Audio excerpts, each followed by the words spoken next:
It's taken me far too long to get here, I know, but here it is. This is the final episode of my analysis of Rolling Stone's top 200 greatest hip-hop albums of all time list. I've done 9 installments of this video series so far, breaking down all the albums on Rolling Stone's list from numbers 200 all the way down to 21. It's finally time to tackle the top 20. This list has been a show at times, let's be honest. There have been some really nonsensical picks and some trash albums getting recognized pretty high up on this list. Among these terrible picks, there have also been some good ones that make a ton of sense, and needless to say, I'm pretty eager to see what the top 20 has to offer. This is a blind reaction of sorts, as I only really revealed this list to myself in these little 20 album installments as I wrote the script to each video. That's what I've done for the other 180 albums. This will be capturing my unfiltered thoughts, though. There's a lot of interesting picks here in the top 20. Let's not waste any more time. Let's get to it. Let's bring this list home. Alright, so right away, Rolling Stone gets things off on the wrong foot by putting a Future album in the top 20.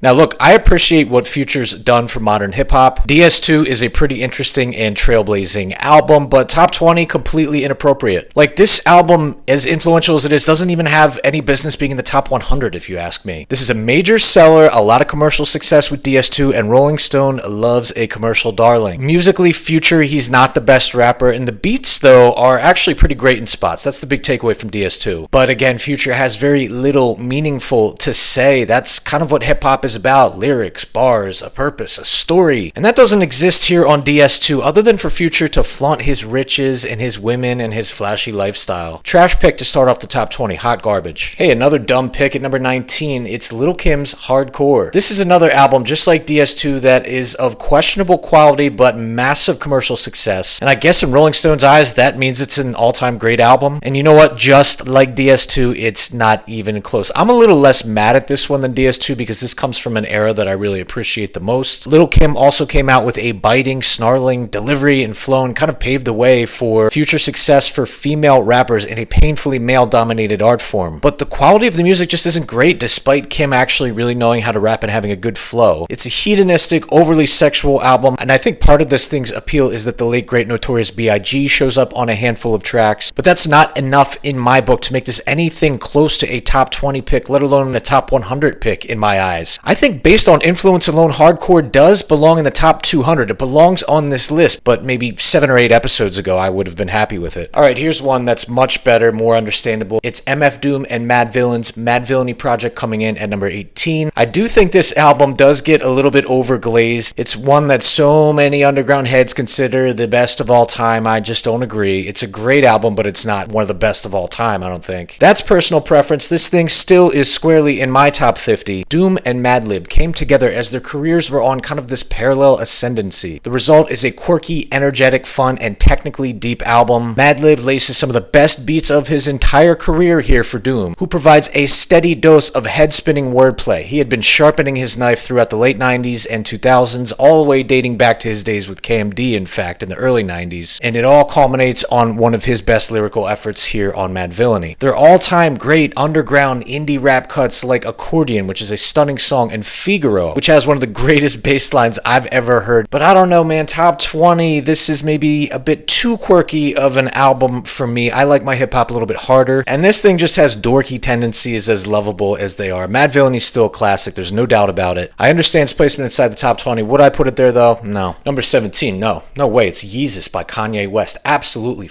not. This album is garbage. I think most of Kanye's work is garbage. Kanye is a garbage person. Having said all that, my opinions don't matter. I don't even think this is the only Kanye album we'll see inside the top 20. Look, Yeezus deserves at least some props for its experimental, industrial tendencies that mix in electronic elements. I've always said while I hate Kanye as a rapper, I hate his voice, I hate him as a person, he's always been a talented, boundary-pushing musician and producer. I'll give him that. And this album is actually a really good example as to how Kanye moved the needle in a different era than he came up in. He was so influential in the 2000s. The tendencies that were shown here on Yeezus really did rub off on modern hip-hop in the way we know it today, for better or for worse. But at the same time, Yeezus also shows this vapid, self-absorbed, egotistical, deeply flawed person that make up the psyche of this generally awful individual. And I absolutely hate here that in the wake of Bully, people are forgetting about all the reprehensible shit that he said and giving him a pass. I just can't get past that, and I can't get into his music. The song Black Skinhead off of this thing, unfortunately, kind of served as a little bit of foreshadowing. Look, there's merit in separating the art from the artist. As a music fan, as a music critic, influencer, whatever you want to call me, I have to learn how to do that. But I just can't do that with Kanye. I can't. Jesus, it's a way overrated album. I've never liked this thing despite some of those redeeming musical and influential qualities. This is another absolute joke of a placement by Rolling Stone. What is going on? I guess I shouldn't be surprised, and I guess I should also not be surprised at number 16. It's another bad pick. This is another album that has no business being inside anybody's top 20 hip-hop albums of all time list. Anyway, it's Cardi B's Invasion of Privacy. Cardi does have redeeming qualities as an artist, and she seems to also have some positive progressive tendencies as a person, so I like that. But this album, it's just a poppy mess, and while I appreciate it way more than Yeezus or even DS2, it doesn't belong at number 16. It's a fun album. It shows Cardi flaunting her confidence, her empowerment, redefining her role once again of a female in a male-dominated art form, though in 2018, I believe when this came out, there was a much better ratio, if you will, of female to male rappers. But overall, she doesn't really have anything important to say. This thing just kind of comes off as a novelty to me. There's no real deep meaning or substance behind most of the lyrics, and this album just always has made me feel empty. Yeah, it's upbeat, it's hedonistic, it fits a certain mood, but top 20 of all time? Like, are we kidding? Cardi B's Invasion of Privacy? Yet again, this pick is not driven by quality. It's driven by record sales and influence. Rolling Stone loves to do that, and they've been doing it this whole entire list. So we get top quality albums snubbed, relegated for albums that have done well commercially. Don't you see what might be wrong with that? Oh my god, 4 out of 5 laughable picks to start the top 20. Like, are we serious? All right, here we go. This is a little bit more like it. At number 15, Rolling Stone had the sense to realize the greatness of Eric B. and Rakim's seminal 1987 debut, Paid in Full. This album revolutionized hip-hop music in multiple ways as hip-hop made its way from the streets in the 70s to a national phenomenon by the end of the 80s. The first and foremost influence, as I see it, is Rakim's rapping. It was a brand new technique. He utilized this syncopated, kind of unorthodox flow featuring these abnormal rhyme schemes and patterns, and he was, hands down, the most technically skilled rapper from the 1980s, and he remains one of the greatest and most technical rappers to ever touch a mic. Eric B. also had a major influence on how hip-hop moved forward and how the golden age really kicked off around this time. He did the beats, and he utilized some incredible sample flips for 1987. These two kind of came out of nowhere, and they basically said, hey, this is how hip-hop sounds now, get with it or get left in the past. If there is one qualm I have about this album, it's that other than golden age classics like I Ain't No Joke, I Know You Got Soul, and the perfect iconic title track, there is kind of a little bit more filler, especially in the album's second half. Some of those filler tracks are Eric B's turntablism, some of them are just a little bit too long and more extended, and I do think that Eric B was great on the wheels, but that's a small nitpicky thing. This thing makes my top 25 or top 30, but top 15, you gotta actually give props to Rolling Stone here. They're showing some serious respect to an absolute era and actually genre-defining classic. So I'm not mad at all about this pick. Rolling Stone did a great job here. This is what they do, though. They give you a bunch of trash picks in a row, and then they come back with a couple of bangers. And to that previous point, they tend to go on these streaks. There'll be like 3 or 4 terrible picks in a row, and then 2 or 3 good ones. That's exactly what happens here from 15 to 14 with Ghostface Killah's Supreme Clientele coming in. This is the second album from one of Wu-Tang's most talented, passionate, and energetic lyricists. It's an unforgettable effort. Ghost just has such high energy with this stream of consciousness flow and delivery. He pumps out all these slang-driven rhymes, some of which don't make sense, but in the best way possible. It's all done over these glitzy, modern beats that were a pretty big juxtaposition to what RZA and the Wu-Tang camp was doing 5 years before that. These beats on Supreme Clientele sound great even today, and that's courtesy of Wu-Tang leader RZA, who, along with Ghost himself, had the creative direction behind this album. And during an awkward, watered-down time for New York hip-hop, they came together and then they dropped this absolute banger. There are all-time favorite Wu-Tang catalog songs for me, such as One, Mighty Healthy, and then there's that killer opener, Nutmeg. I just love that beat. I love how Ghost goes off on the mic on that song, really setting the stage for this album. For me personally, I'd put Supreme Clientele somewhere kind of right in the neighborhood of our last pick, Paid in Full, somewhere in that 25 to 30 range. So it's interesting to see those two albums back to back because I have those pretty neck and neck. So hey, another fire pick. This is a great album. I did do a retrospective video in 2025 celebrating this thing's 25th anniversary. Please go check it out. This is a special album, so I get this placement. Love seeing Rolling Stone giving Supreme Clientele its flowers. All right, here's an album that's really important to me. One I've had since really shortly after it came out. It's Dr. Dre's 2001. This thing helped really shape my hip-hop taste as I moved away from, let's say, beginner stuff and got into some of that harder stuff, which happened sort of right around the time that this album came out, maybe a year or two after. Dre's second studio album reestablished the importance of West Coast hip-hop a few years after that East Coast-West Coast feud, which tragically resulted in the deaths of two of the biggest stars in hip-hop, Notorious B.I.G. and Tupac. So Dre gets things going here kind of in that post-death row West Coast landscape with what was and still is a great album. Top 15, I don't think I agree with. I like The Chronic more than this one. I think that was in our last episode, if I recall. I'd probably flip these two, maybe put 2001, maybe even outside of my top 50. But this one showed an updated, glossy sound with Dre's brilliant ear on full display here. He had a few other in-house and guest producers that he sort of farmed some of these tracks out to at the same time. But you have some huge names on here, of course. Eminem and Snoop Dogg on Forgot About Dre. The next episode, still DRE. Exhibit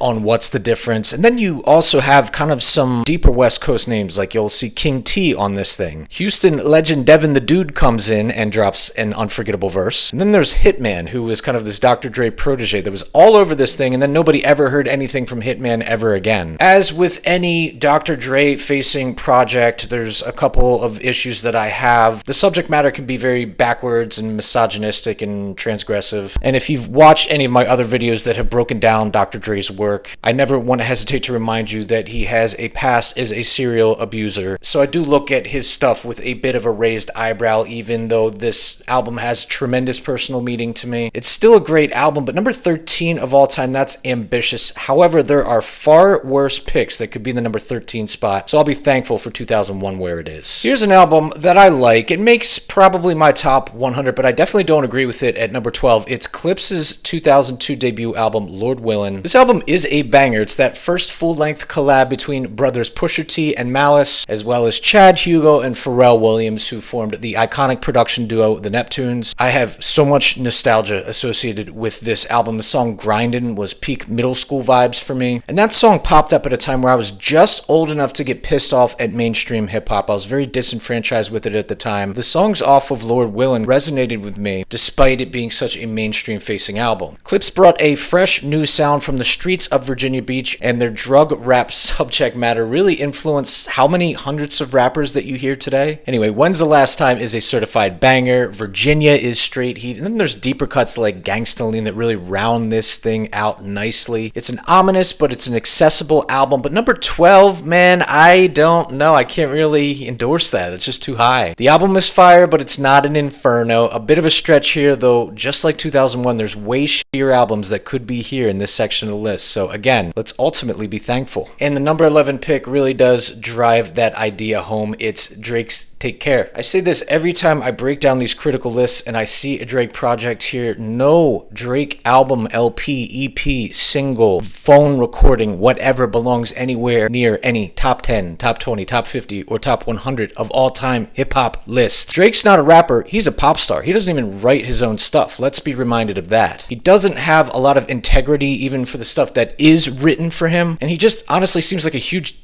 as a person. That said, this is probably his most influential and probably his most enjoyable project in my eyes. There's a lot of catchy songs on here, and this does show him relatively young and hungry. He's done nothing but trash records for about the past 10 years at the time of recording, and this kind of paved the way for that. And it's not a terrible project, and I don't have the hatred for it like I do for some of these albums that I've talked about here in the top 20. Jesus. But there's no way it belongs at number 11 or even number 111. Such a huge reach by Rolling Rolling Stone here. This is unnecessary. It's ill-advised. All right, halfway through. How are you feeling about this list so far? I'm not feeling great. Leave me a comment below. Let me know what you think. And if you like what you're seeing, come join my community here on YouTube. Subscribe to Ryan Talks Music. Also, go check me out on Instagram and TikTok. I am regularly dropping shorter content over there. That's it. Let's get back into it as we head into the top 10. Number 10 is The Miseducation of Lauryn Hill. This is an album that's constantly very high up near the top or at the top when these publications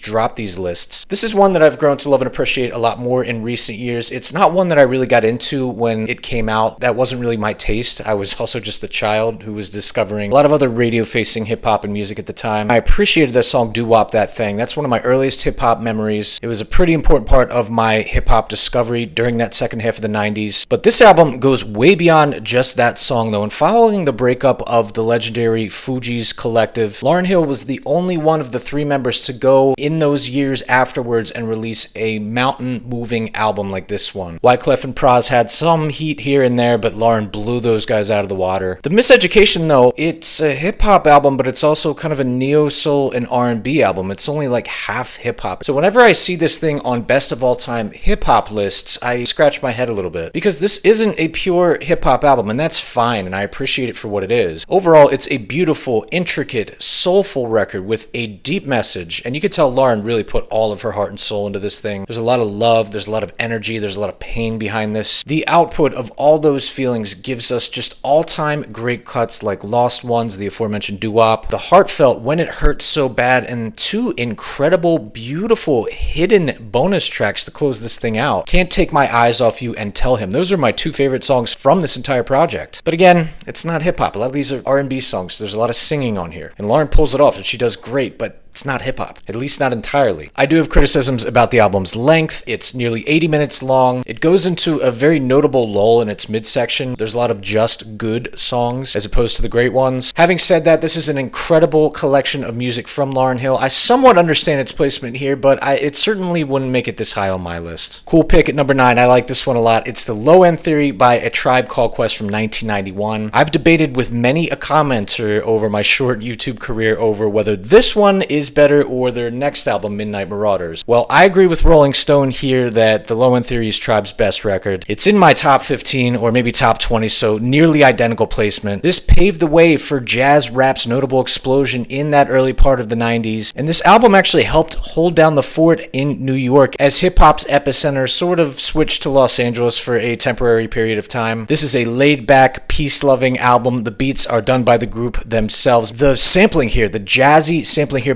blew away any other New York artist or otherwise that was trying to do the same thing, and trust me, there were a lot in 91. There was a lot of jazz rap, and these guys made them all look silly with these beats. The back and forth energy between Phife Dawg and Q-Tip on the mic still, it just makes me smile to this day. The song Jazz We've Got is probably my favorite song by A Tribe Called Quest. It's got just such an unmatched, sterling vibe with a flawless sample that meets up with some crisp drums, and that's really the formula in the story that worked across this entire album. Other all-time catalog classics like Check the Rhyme, Butter, and the Native Tongues posse cut Scenario to close this thing out in energetic, booming fashion exist on this excellent album. Honestly, there's no tracks on this thing that aren't at least great. Even the deep cuts like Sky Pager and Rap Promoter, still great songs. This is truly one of the best hip-hop albums of all time. It's my favorite by A Tribe Called Quest, and I think Rolling Stone really got this one right. Nice work. Another great pick at number 8, and one that absolutely belongs here. This is refreshing to see after how the first few albums in this section of the list went. Enter the Wu-Tang 36 Chambers is my number 2 favorite hip-hop album of all time. This album is on an island of its own. Where else could you find 9 MCs absolutely pouring every ounce of energy within them into songs that feature some of the dustiest, most trunk-rattling production with lo-fi, kung fu, and soul samples done by one of the greatest producers of all time in the RZA. Legend has it that in the studio sessions for this album, RZA would actually make the MCs battle to get on a beat, to exist on a song. In the process, bringing out the best in these young, hungry, street-struck MCs just trying to eat. This resulted in a myriad of classic, incredible songs. Of course, there's Cream, which has, I think, the best piano sample flip in hip-hop history. The Furious, The Relentless, Protect Your Neck. The Raekwon and Ghostface anchored Reflective and Beautiful. Can It Be All So Simple? Just a perfect, superb song. So many others, really every track here. Even that remix to Wu-Tang Wu-Tang's Seventh Chamber, as repetitive as it is to the original version. Still a great song, still a banger. Enter the Wu-Tang. It's beyond iconic. That doesn't even begin to describe it. It's so important to hip-hop. I've loved the hell out of this thing ever since I first got my hands on it as a young teenager. To see it in the top 10, it warms my heart. It almost makes me want to forgive Rolling Stone for the carnage earlier in this part of the list. And then we're back to a nonsensical pick for number 7. This one I'm not quite as mad at, as it is a fun album with redeeming qualities, but no way it's top 10. It's Missy Elliott's 2001 album Missy So Addictive. This is a commercial smash that featured a myriad of hits from one of hip-hop's most unique voices, styles, and personalities. Missy was able to toe the line between that streetwise and accessible kind of pop rap direction that producer Timbaland helped her go in with some of the soundscapes he provided on this thing. She threaded the needle quite nicely. She would shake those asses in the clubs and dominate airwaves while still maintaining artistic integrity. There are early 2000s classics on here like Get Your Freak On, the G-checking of the male gender and their competency in the bedroom on 1 Minute Man. And then there's interesting deeper cuts like Step Off and Old School Joint. There are a ton of high-profile guest appearances on this thing as well. That helped it sell a ton of records, which is why Rolling Stone and these other publications constantly put this thing up so high. Quality-wise, it's fun, but it's not there for me. It's not number 7 of all time, not even close. It's a fun record, though. I just listened to it a few weeks ago. I was reminded of its greatness, but come on, top 10? No, we can't do that. Didn't I tell you guys we'd be seeing another Kanye album in the top 20? It's everyone's favorite album of all time at number 6, My Beautiful Dark Twisted Fantasy. If we have 2 albums by Kanye in the top 20, what about Midnight Marauders to go with the low-end theory? What about Iron Man by Ghostface Killah alongside Supreme Clientele? Those 2 artists have done so much more for hip-hop than Kanye ever has. This broken idiot, man. I listened to this album recently. I really tried to give it kind of an open-minded, critical chance, separating the art from the artist, and I just couldn't do it. Instead, I found myself choking back vomit for most of its super bloated 68-minute runtime. And as catchy and as musically redeeming as some of the songs are, it's littered with his terrible personality and ego. Now, as a hip-hop fan, I can't have ego and braggadocio and machismo. I can't have that bother me, right? It's a big component of really any confident rapper, but the way that Kanye presented himself on this album, it's always been sickening. It's not just this album either. He thinks he's some kind of deity who defines society and existence. He's not. He's just a person that knows how to produce beats. I would respect this pick a lot more if it were reasonable, somewhere like no better than top 40 or top 50, but number 6 is just like about half of this section of the list so far. It's an absolute fucking joke, man. Come on. Top 5. I was a little nervous as I wrote the script up as I unveiled each pick, but number 5 put me at ease a bit. I thought they were going to snub this thing. It's Kendrick Lamar's To Pimp a Butterfly. This is another album that I did a deep dive on, this time for its 10th anniversary in 2025. I'll link that video up in the corner for you. I'm also doing my personal top 100 hip-hop albums of all time list here in the summer of 2026, and it was inspired by Rolling Stone. And I'll say that on that list, as much as I love this album and I think it's probably the most influential and greatest 21st century hip-hop album, it's not in my top 5. It's not in my top 10. It's not even in my top 20. It's like a top 25 or 30 record for me. That said, it's this deep linear concept album that shows Kendrick outlining some intricate, metaphorical, representative characters over some of the most stunning soundscapes in hip-hop history. These are jazzy soundscapes that are provided by live musicians. You have so many different musicians on this thing, big names like Thundercat, Robert Glasper, beats from TDE stalwart, Soundwave, and a number of others. Kendrick carries the narrative brilliantly throughout this thing, which also does have a huge runtime. But anyway, this thing flies by. It's got strategic guest appearances ranging from Snoop Dogg to George Clinton to Rhapsody, just a ton of range on this thing. This is a stunning piece of music that's aging fantastically. Some of the social commentary that Kendrick made back in 2015, it's actually even more relevant today, while he raps over soundscapes that are inspired by multiple genres born within the African American culture over the last century and change. To Pimp a Butterfly, there's no doubt about it. It's a modern day classic. While it doesn't make my top 5 just due to personal preference, I love seeing this continue to get its flowers. This pick makes a lot of sense. I'm happy to see it here. Here's another one that I was holding my breath for. It's Public Enemy's It Takes a Nation of Millions to Hold Us Back at number 4. I was wondering if Rolling Stone was either going to snub this thing or name it right at the top. Thankfully, it's the latter. It Takes a Nation makes my top 20 easily. I love seeing it in the top 5, and along with Paid in Full, it's the most influential and important 80s hip-hop album. Chuck D essentially birthed socially and politically lyrically conscious-driven hip-hop, both on this album and on the group's 1987 debut, Yo Bum Rush the Show. But here it goes to another level. Chuck's furious, unrelenting delivery hammers home a pro-black and anti-establishment message throughout this thing over arguably the most forward-thinking production in hip-hop to that moment. And that's courtesy of in-house production team The Bomb Squad. In addition to this stark, honest political message over some incredible sample flips, they're cool little turntablism-based interludes that kind of give the listener a quick break here and there before they get pummeled by more truth. Conscious, politically, socially driven mainstay songs like Rebel Without a Pause, Bring the Noise, Don't Believe the Hype. They permeate excellent deeper cuts like Terminator X to the Edge of Panic, and storytelling classics like Black Steel in the Hour of Chaos. What can I say about It Takes a Nation of Millions that hasn't already been said? Easily one of the greatest albums in the genre's story history, crazy ass beats that just sound great nearly 40 years later, unbelievable energy from Chuck D, and one of the most unforgettable hype man roles ever played by Flavor Flav. This is completely deserving of its spot at number 4. While it's more in my top 15, I think Rolling Stone nailed this pick yet again. Number 3, I don't agree with. I get it, but I don't agree with it. It's Jay-Z's The Blueprint. This is constantly seen as critics and fans as his best album. I don't agree. I think it's maybe his third best album. I love Reasonable Doubt. That's my favorite album by Jay-Z. And then the Black Album from 2003, I like that more than this one. This came out the day that the Twin Towers fell here in New York and changed everything. It changed the world for us here in the city. It changed life as Americans knew it. And at the same time, Jay-Z kind of had his finger on the pulse of the changing soundscapes in hip-hop. Post-Shiny Suit era hip-hop was being pimped out into a business, but Jay-Z kept his sound fresh. He came equipped with these forward-thinking young producers like Just Blaze and a very young Kanye West. And he basically dictated the sound of East Coast and really all of commercial mainstream hip-hop post-Shiny Suits. This was a time, again, where it was a business, but Jigga really kept the integrity in his message and music for the most part, which I can imagine it's a pretty tough thing to do when you're the biggest thing in hip-hop at the time and the weight of the entire industry is on your shoulders. Jay-Z really does a great job commanding the listener's attention throughout this thing. He brought us radio bangers like Izzo, Girls, Girls, Girls, and paid tribute to his native New York. On Heart of the City, which took on a different meaning after 9/11, he gets conscious about his trials and tribulations with women and love on the stunning song Song Cry. I think that's maybe his best song in existence. And he also had his finger on the pulse enough to capitalize off of the massive success that Eminem was enjoying at the time, inviting him for a guest verse on Renegade. This was dropped, of course, in the midst of Jay-Z's high-profile feud with Nas, who's my GOAT. And for the record, not just because Nas is my GOAT, I think Jay-Z lost. I think Takeover is a lowlight from this album. That Kanye West beat, first of all, is just weak. And Jay-Z was just kind of lukewarm and tepid on the mic, and Nas's Ether, which was the response, just absolutely eviscerated Jay-Z and embarrassed him, honestly. And as much as Jay-Z has redefined his legacy in recent years, that is a part of it, him getting dragged by Nas. However, Jay-Z, he's still also a little full of himself here. It does rub me the wrong way. I like the album overall. I understand its impact, but it's not nearly as good in my eyes as Rolling Stone is suggesting by putting it at number 3. Jay's just a little bit too self-absorbed. He does get conscious and he does get reflective in spots, which I appreciate. And he keeps himself in check and a little bit humble, better than most rappers, let's be honest. Anyway, I think this is number 3 in Jay-Z's discography, not number 3 of all time, number 3 in what's kind of an inconsistent but notable, obviously, discography. Third best album of all time, that's one hell of a stretch. I just don't agree with this. Number 2, this is an album I really like, but it doesn't belong here. It's Stankonia by OutKast. I like it more than The Blueprint, but like The Blueprint, there are 2 or 3 albums by this artist that probably I enjoy more, and that's their first 3 albums. Yes, I think I like Southern Playlistic better than Stankonia. Once again, though, I get the accolades and the attention that this album gets, though I just don't see how it's the second best hip-hop album in existence. Why wouldn't you give that to Aquemini? Big Boy and Andre 3000, they had a big job following up Aquemini. They did a pretty damn good job, but this is not a better album than that one. They branched out a little bit more into kind of the funk-driven Afrofuturism scene to really further define their style that I don't think a lot of people really had faith that they could expand out even more following the success of Aquemini. That album was on some different shit, but this one took it to another plateau. They do all this while remaining extremely accessible, and the album, of course, was driven by some real hit songs, including Miss Jackson, where even if you were staying in a windowless basement with no internet access in the year 2000, you knew about this song. The other Titanic hits are So Fresh, So Clean, B.O.B., Bombs Over Baghdad, but it's the deeper cuts that really make this thing enjoyable for me, like Spaghetti Junction and Red Velvet. Those are fantastic songs that get overlooked. Stankonia is an extremely unique album, but I cannot endorse number number 2 of all time. I'm sorry, I just can't. I see how certain individuals could, but I can't see how a collective of writers would sit together in a room who actually really know hip-hop, or they're supposed to, and say,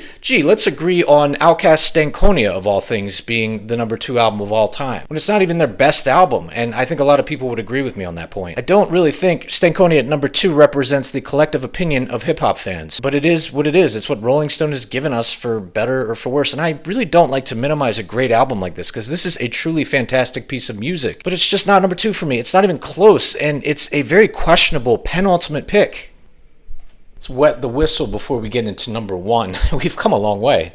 We're here. This is it. Number 1. We're through 199 albums. It all culminates with this, the final pick. We're here. Are you ready? You probably know what it is already. It's an album that when I saw it, I kind of did like a half eye roll and a half like, okay, cool. Yeah, that's good. This one hangs out somewhere between number 25 and number 30 for me. And it's, what is it? What's the number 1 pick? Yeah, I kind of feel this is a little bit of a mailed-in pick. It's easy to pick the best album from a long-dead rapper who was with us for way too short of a period of time, but left us an undeniable legacy. There are few albums other than Ready to Die that marry the anger and the grit of the streets on songs like Machine Gun Funk, Gimme the Loot, Things Done Change, alongside songs that both your 9-year-old niece and 92-year-old grandmother would recognize in Juicy and Big Papa. This album covers probably the most impressive range of topics and moods in hip-hop history. It's just such a diverse record. And for better or for worse, we can actually thank the ear of none other than Puffy for giving such a relentless street hustler some mainstream appeal. I still don't know how he did that, and this is Puffy's biggest contribution to hip-hop culture. As fucked up of a person as he is, you gotta give him props for discovering Biggie and for putting him on. But Puffy's presence retroactively, it's what hurts this album for me. I just can't stand hearing his voice and the stupid ad-libs he does throughout the whole thing. But Biggie's lyrics and his delivery and his rapid-fire flow and his subject material are just some of the greatest that any rapper has ever exhibited in the history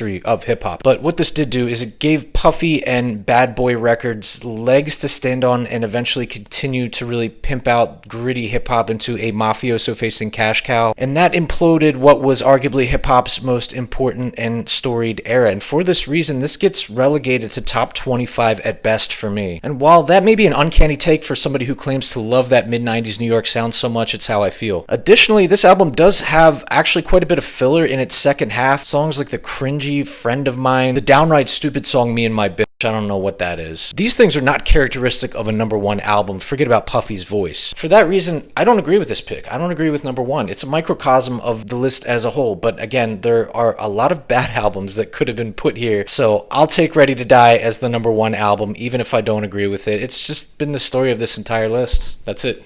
We're done. 200 albums up, 200 albums down. Thanks for sticking with me through this massive endeavor. If you've made it all the way to the end, drop me a like. Round of applause if you've made it. Also, if you haven't done so already, subscribe to me here on YouTube. I drop a lot of music-facing content, hip-hop, and otherwise. I cover a lot of different genres and styles. Lately, it's been a lot of hip-hop. Also, hey, leave me a comment below. What did you think of the top 20? I want to hear from you. Even if I am exhausted, I'm done. This has been my most ambitious undertaking as a YouTuber, and now it's in the books. So thank you for your support along the way. Be on the lookout for my top 100 hip-hop albums of all time that will be dropping in the summer of 2026, coming up shortly. Thanks again, guys. I'll see you soon.